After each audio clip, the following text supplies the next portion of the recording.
Asa, tamang-tama, wala si Kanor. Ikaw muna. Kaya lang, di ko malaman kung paano kita papatulan. Natutulang, naawa ako sa'yo eh.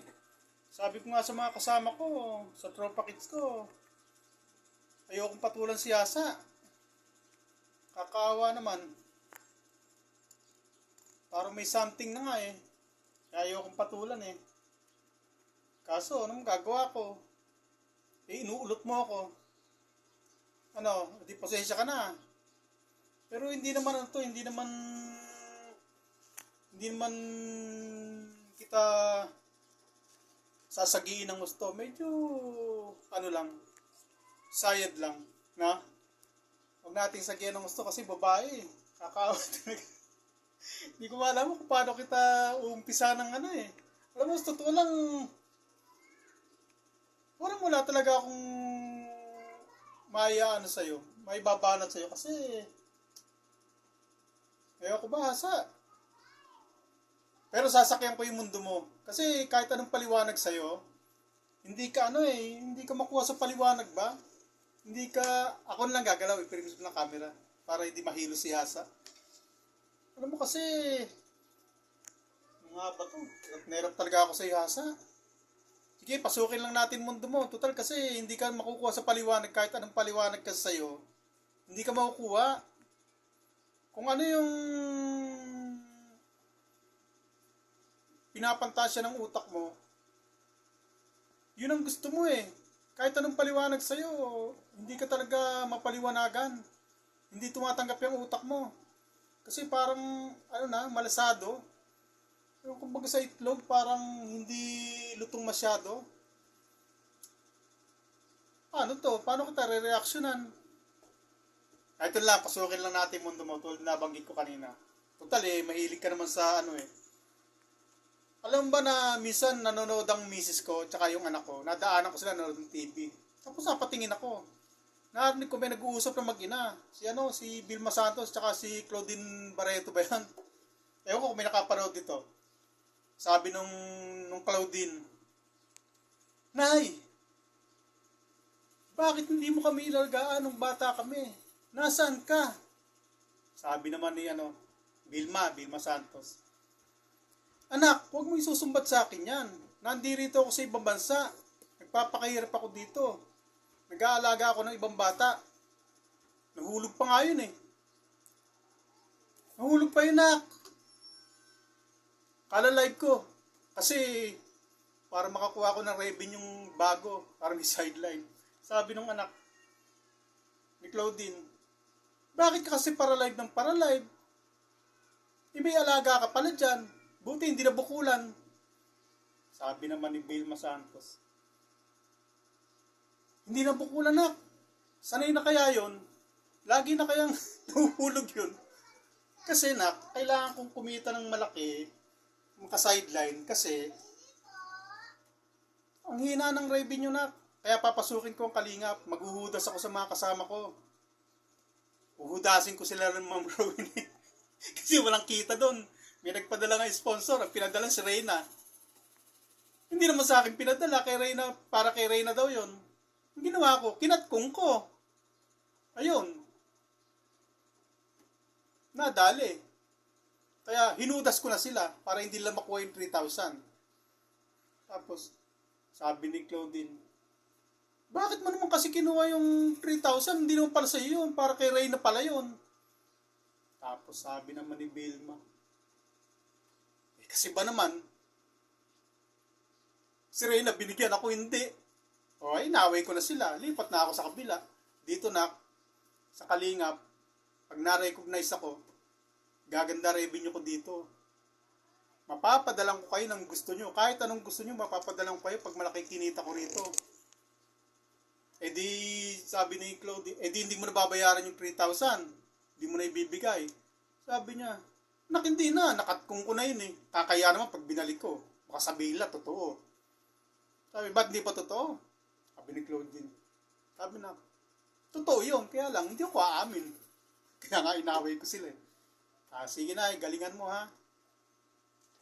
Kahit hindi mo na kami alagaan dito. Basta alagaan mo lang yung bata dyan na lagi nahuhulog. Huwag ka na magparalive. Sabi naman ng nanay, hindi pwede na. Kaya nga dumidikit ako sa kalingap eh.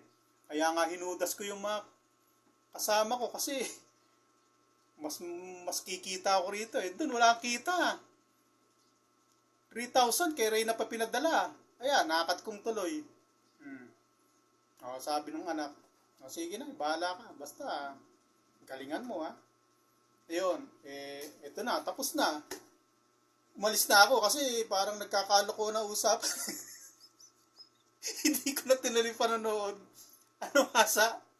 Sino sa atin ang Sino sa atin ang nakakaawa naman? Eto, makina ko. High speed. May isa pa niya sa likod. Pakita mo ako. Asa, total na papanood mo. Ayan o. Ayan. High-tech yan. Kita mo? Ito. Kita mo yung makina ko? Sarili ko yan. Pundar ko yan. Akin yan. Ikaw, meron ka yan. Makapanlait kayo, ha? Ikaw, Grace. Ikaw pala yung kakagape, Grace. Isang kahig santo ka ako. Grabe ka naman. Hindi wala kang wala kang ganito, meron kanto. Ito, hindi ko pinagyayabang. Kaya lang, kailangan eh. At saka, ipagyabang ko man, akin. Akin to, kahit pangit, puro plaster na yan, oh. Meron pa din isa, dalawa yan. Kasi, dalawa talaga gamit ko. Kasi hindi mabubuo itong isang pantalon. Pangit ito kapag ito lang ginamit ko. Meron talaga akong isa pang heavy duty dyan. Yung pang edging, yung pang dito, para hindi magnisnis yung pantalon. Kaya yun ang ginagamit ko. Para malinis tingnan. Pandisente kasi ito eh. Ngayon hasa. Alam mo talaga, hirap-hirap mong reaksyonan. Hindi ko malaman kung saan kahuhulihin. Mahirap kasing hulihin yung yung ang isip nasa kabilang mundo. Parang may sarili kang mundo kasi. Ang hirap mong arukin. Kahit anong paliwanag ng mga kasama ko sa'yo, siran-sira sila eh. Kaya sabi ko, bahala na kayo na kay Hasa. Kaso, tinitira mo ako ng tinitira. Ayan, pasukin natin mundo mo. Pasensya ka na. Kahit babae ka, balahura ka naman. Pinabalahura mo, katakot-takot na mura ina-out ko sa'yo. Ngayon, papatulang kita ngayon. Sige, total na, dito na rin to eh. Ayoko talagang pumatol sa babae. Hindi ako tulad ni Carlito magkulang. Hindi ako tulad ni Carlito magkulang at saka ni Kanor. Ito pa si Kanor. Kanor?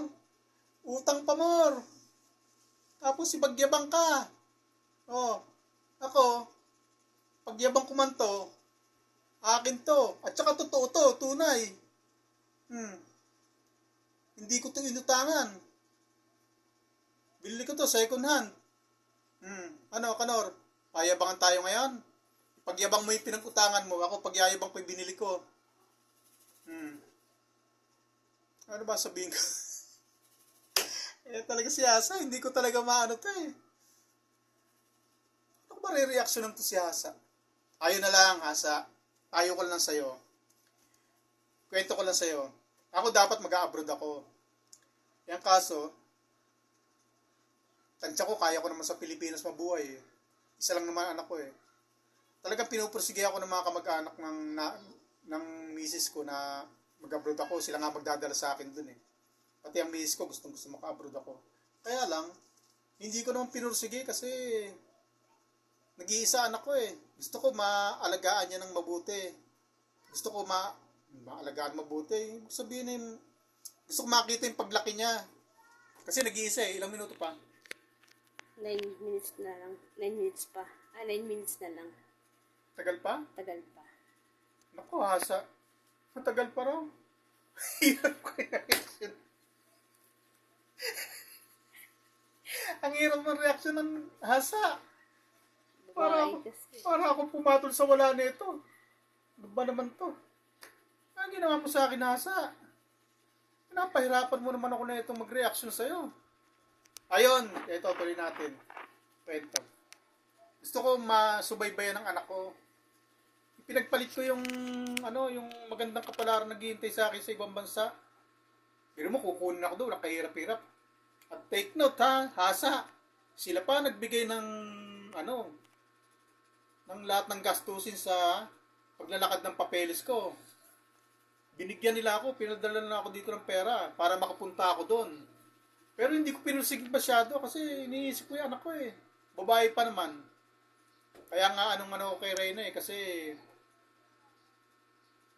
si Reyna, nung makita ko yan nung una, walang nanay, walang tatay.